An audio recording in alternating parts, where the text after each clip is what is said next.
Welcome back, everybody, to Bettrmma. We are giving you the UFC Fight Night.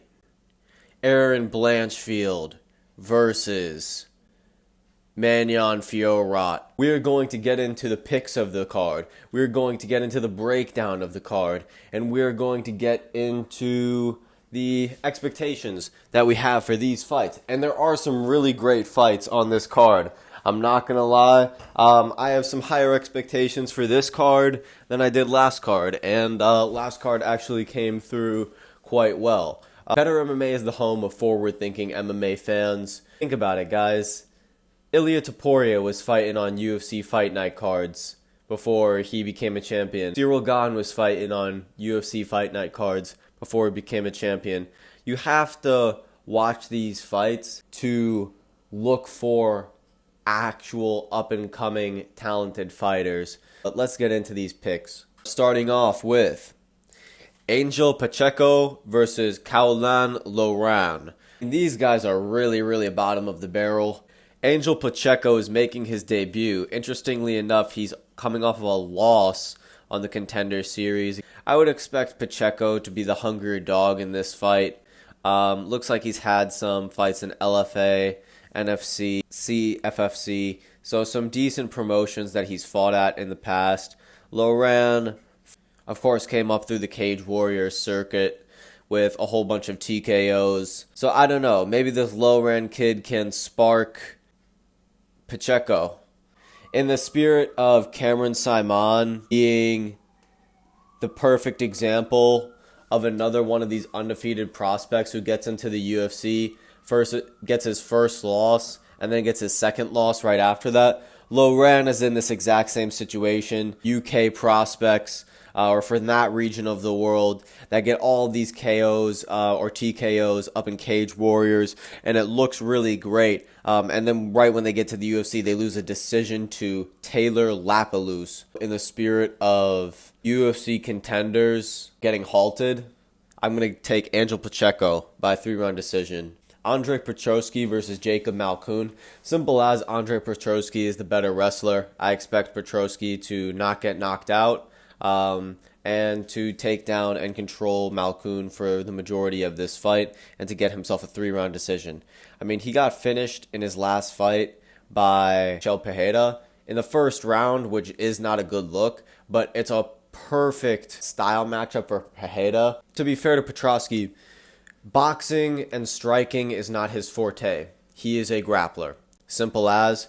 Pereira is a very unorthodox but powerful, dangerous striker. So he took advantage of that against Petroski. Looked great. If you want to bet on Malkoun as an underdog to get the knockout, hey, that's all on you. But I wouldn't bet on it myself personally. Victoria Dudikova versus Melissa Gatto. If you are new to the channel, we do not cover WMMA here because we do not waste our time with something that is not entertaining, that is trying to be sold to us as entertainment. Moving on. Ibo Aslan versus Anton Turkalj. Ibo Aslan coming off of a TKO on the Contender Series. And Turkalj is quite chinny. You know, to get knocked out by Tyson Pedro is a very bad look. But it's very interesting that Turkalj has already beat this guy in the past in Brave CF. Anton Turkalj has already submitted this guy. So I think this is a very good matchup by the UFC to see if Turkalj is still able to beat this guy.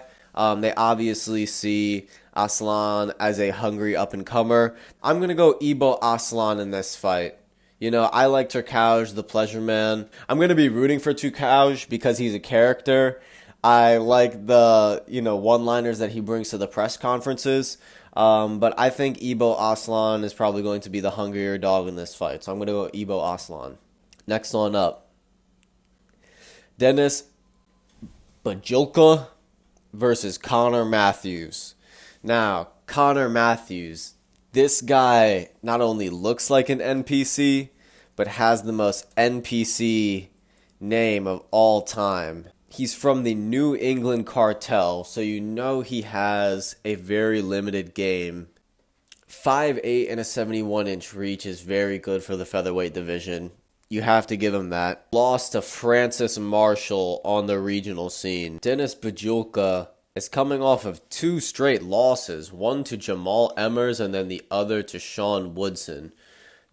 Sean Woodson is not a bad loss. Denis Bajulka going on a 2-fight losing streak here. For some reason, I just feel like it's going to be a 3-fight losing streak and he's going to get cut from the UFC. So I'm going to go with Connor Matthews.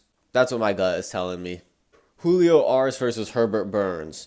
Now, this is very interesting because the only real big moment that Herbert Burns has had in his UFC career thus far has been his knockout over Nate Landwehr. He had 2 scrappy fights, but got finished by both Pineda and Billy Algeo.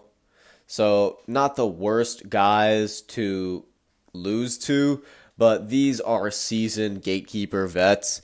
And to get finished by both of these guys, it shows that you're not really on the UFC level. So I've got to go Julio Arce here. He's got a TKO over Julian Erosa and a decision win over Dan Ige. So, I mean, Julio Arce looks like he's just fought at a higher level. I'm sure that he'll be healthy moving up to featherweight as he's fought in bantamweight in the past. Next up, Virna Jandiroba versus Lupito Godinez. We do not cover WMMA here. We will not waste your time with it. Moving on. Nate Landwehr versus Jamal Emmers. I'm a very big Nate Landwehr fan. I think if a lot of the high-level fighters had a teaspoon of the magic and personality that Nate Landwehr was gifted by God, these guys would be able to make so much more money. But, I mean, it's impossible not to love Nate Landwehr, if you ask me. He's got the most brash, funny personality, perfect accent, too. And a great fighting style where it's non-stop action. If you haven't seen his fight with Onama, you have to watch it. Nate Landwehr is an absolute savage. So I'm going to be rooting for Nate Landwehr in this fight. Jamal Emmers, he could very well out-wrestle Nate Landwehr in this fight. But I think Nate Landwehr is going to wear him out over 3 rounds. And Nate the Train in the UFC, baby. Nate the Train is going to get the W. Nate the Train has recently gotten a child. And if Nate doesn't already have motivation already to fight as hard as he does, he's always going out there to get a $50K check. And even if the $50K checks didn't exist, he would fight like that anyways. He lives for that moment, for the crowd. He's truly a showman in the octagon. So I've got Nate Landwehr winning a 3-round decision, or he could even submit Jamal Emmers. Get Jamal Emmers tired, make him shoot a panic shot, and Nate Landwehr can submit him.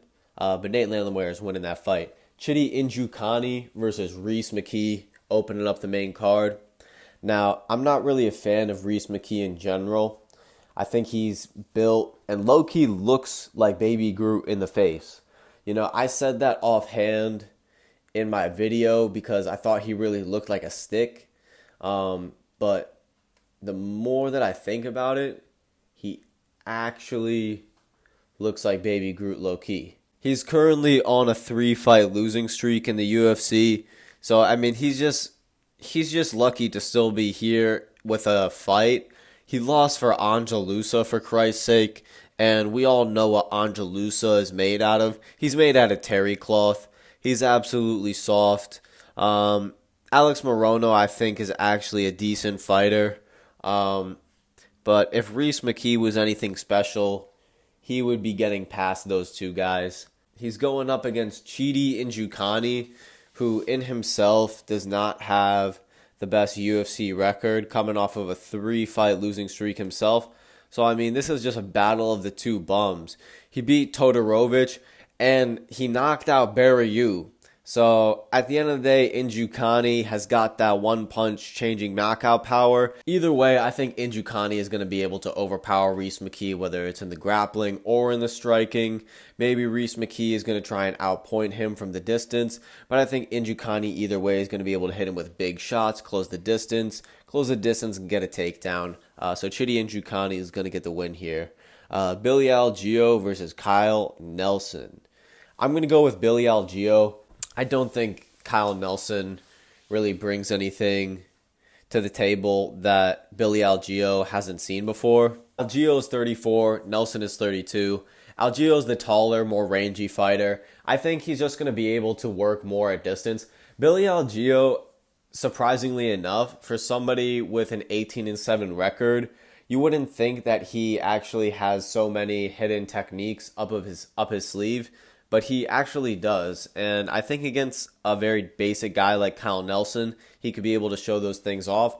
At the end of the day, Kyle Nelson could lay on top of him and get the 3-round decision, so that's a very possible outcome as well. But I'm going to be going with Billy Algeo in this fight. Now, this is the people's main event, in my opinion. Nursultan Ruziboyev. I think that's how you say it. Nursultan Ruziboyev. I'm getting used to saying it right now because I think we're going to have to say it after this fight. Cedricus Dumas is a more than decent UFC prospect. His ceiling is very high due to the fact that he is a 28-year-old 6'2", 79-inch reach middleweight. So effectively, he has a John Jones type of frame, not quite the height. Now, Ruziboyev himself is 30 years old, 6'4", but with a 76-inch reach. So this is a battle of two giants. I think this will truly be our main event of the night. Cedricus Dumas, I think, has the higher ceiling than Ruziboyev because of his reach advantage and his strength abilities. But I think Ruziboyev is the more technical fighter and the hungrier fighter. If you have not seen Ruziboyev's fight with Bruno Ferreira, it's a very, very entertaining fight for as long as it lasted. Ferreira is a very dangerous fighter, and Ruziboyev was able to get a first-round knockout against him. Cedricus Dumas also has a lot of problems with the law, and I'm not going to judge Cedricus Dumas as a person, but I do think that it's a problem when you are getting into a lot of stuff out of the cage. It kind of makes me question how focused you are on the fighting game, you know? And John Jones, the greatest of all time, has gotten into problems with the law. But there's plenty of other fighters who haven't made a name for themselves who have gotten into a lot of problems with the law too.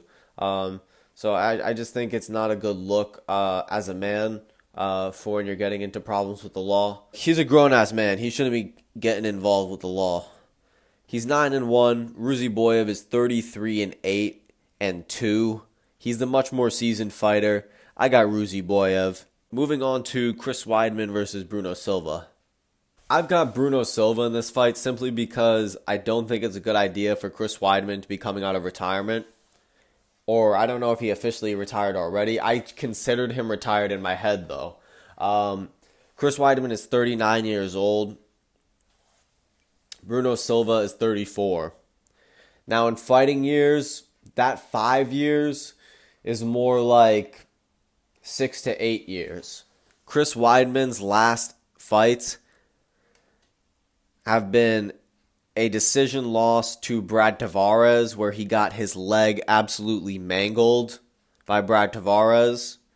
And he got, of course, his leg broken by Uriah Hall.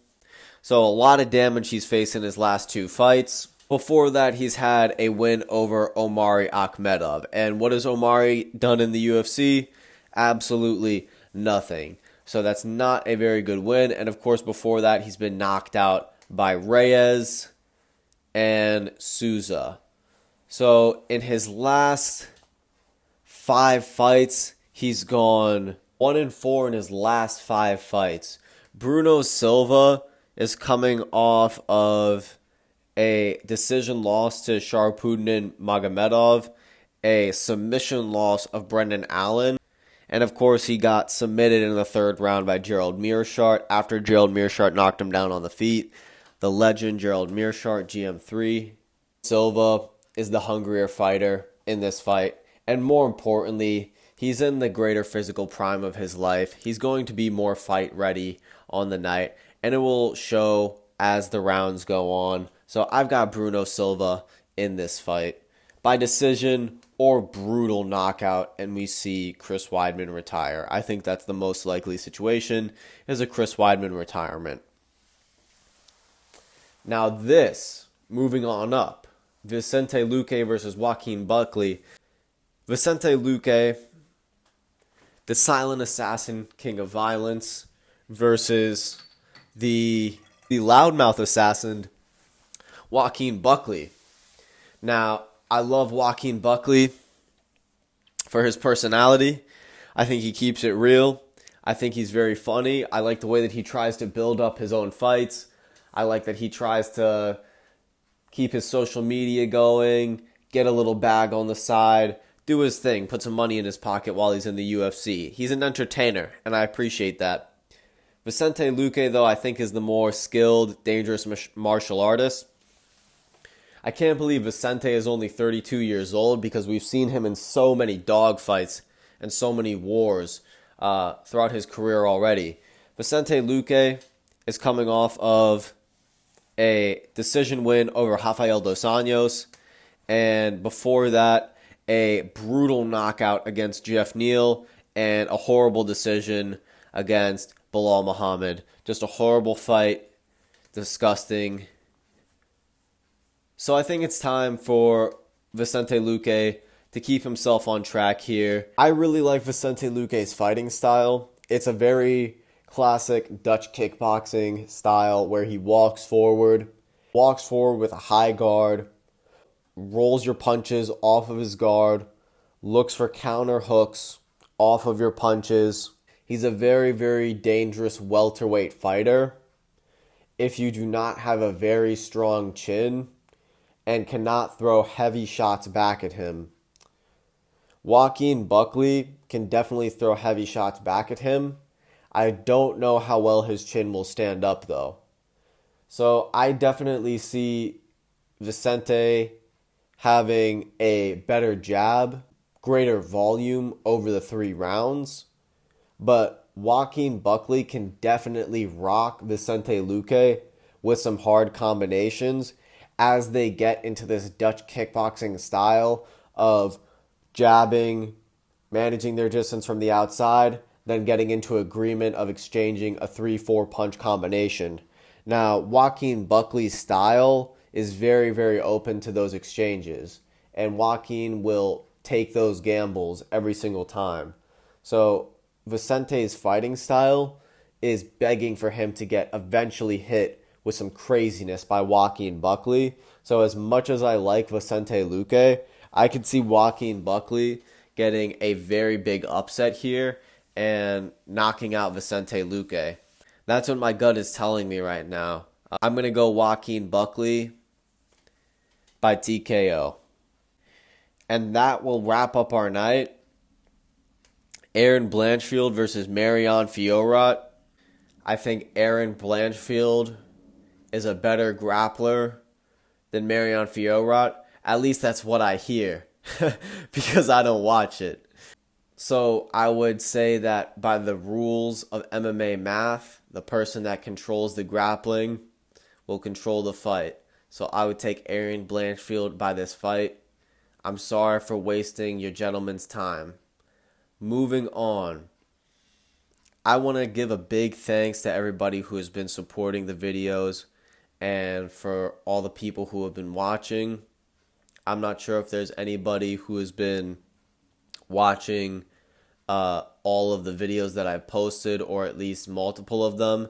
If you have, give this video a like or comment so I can know that you have been watching the videos. Let me know if you've been liking the content so far, what you would like to see in the future. Thank you guys so much for watching the videos. I just really appreciate it. I'll drop a more detailed breakdown on the Vicente Luque Joaquin Buckley fight later in the week. This and Ruzi Boya versus Dumas. So I'm very excited for some of the fights this weekend. Bettrmma MMA, giving you the better MMA takes and a holistic perspective at the MMA game. We out. Peace.